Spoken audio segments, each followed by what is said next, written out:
Hello and welcome. I'm Peter, the host of this channel. And on this channel I share my experience as an independent explorer in the world of the occult. So in my previous video I said that I'll continue with secret societies and my experience with them. But before I get into it, there's just one thing I wanted to say. I'm telling you these stories to introduce you to my background, so that you understand why I say that I'm an explorer in this world and not a researcher. Also, why do I distance myself from any spiritual ties to any of the mystery schools and religious dogmas that are already out there? It is because they hold many stories and concepts that can stop you from opening up all your senses to that which is real, to that very real thing some call God. In short, these things can stop you from opening up to the truth. And that's all I have to give, the truth. But the truth needs an open mind.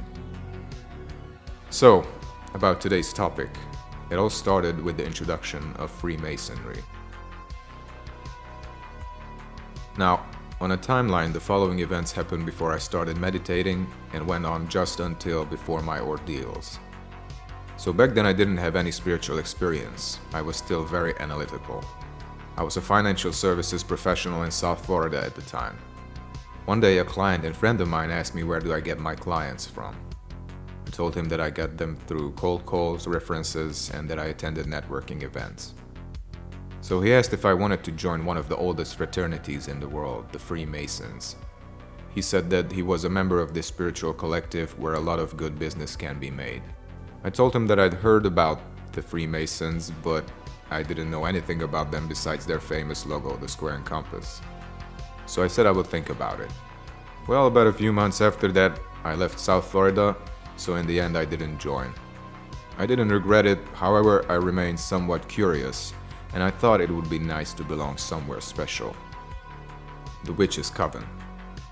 About a year later, in 2016, through an acquaintance of mine I got in contact with a witch coven.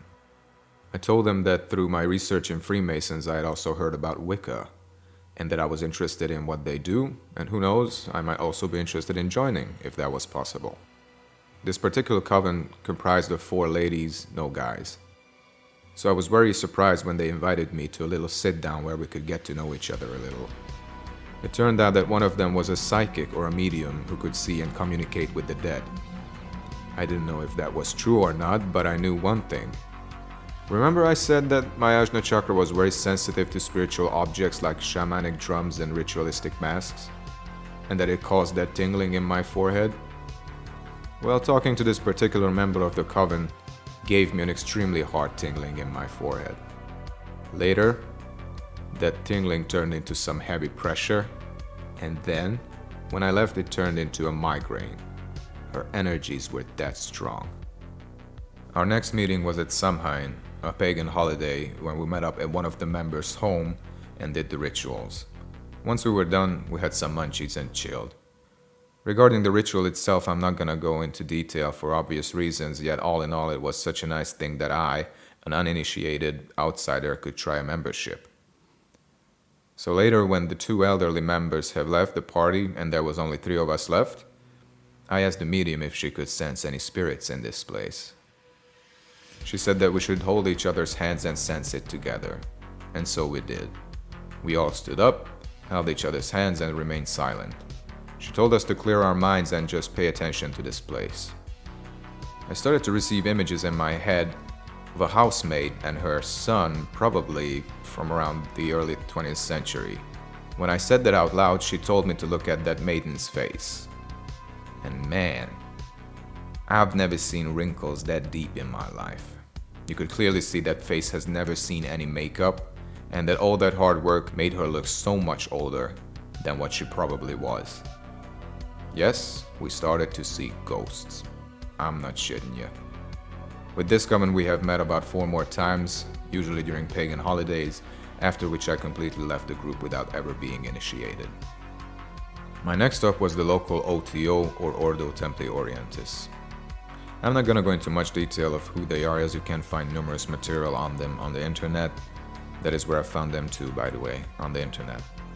I found out that the local O.T.O was organizing these events that were open to the public. So I decided that I'll attend one of those events. And I did get to know a few of the members, but not anything about their secret. As I spoke to them and got to learn more about Thelema, I could very well reconcile with it too, just as much as with Wicca in the beginning. They said that with all the meditation and spiritual searching that I did, the O.T.O would make a great next chapter in my life. They told me that the first step would be an initiation to become an honorary member, which is still the 0th level of entry. Then we had met a couple of more times during the fall and winter that same year. Then they told me that the next round of initiation would be during springtime. I was really excited and I was ready to join. However, something told me that I should not join this group either. I didn't understand at the time, but I simply abandoned the ship once again. So as you can see, the opportunity to join spiritual groups presented itself 3 times in my life, yet I never joined. Not because I was afraid of something or because I wasn't interested enough. I just couldn't tell you why exactly. And that was it with spiritual groups. I never searched for another group ever again. Today I sensed that there was some kind of energy working behind all of this. Some energy that showed me that I was not meant to become a member of any of the spiritual groups, no matter how exciting they seemed in the beginning. I would describe this feeling as an early form of a guidance by a higher power, according to which I didn't need to join any secret societies, I didn't need to worship other people's deities, and I didn't need to follow anyone else's magical system. I didn't know it at the time, but as it turned out, I have already initiated myself with the very first ritual, the one that I talked about in my previous video, and I had already been guided by some higher power on my path. A path that was somehow meant to be lonely, at least in the beginning. A path where I relied on my own inner voice and intuition, my energies, the source. In fact, today I know that I relied on the very same source that inspired the formation of all spiritual systems in this world, from Christianity down to the very last cult.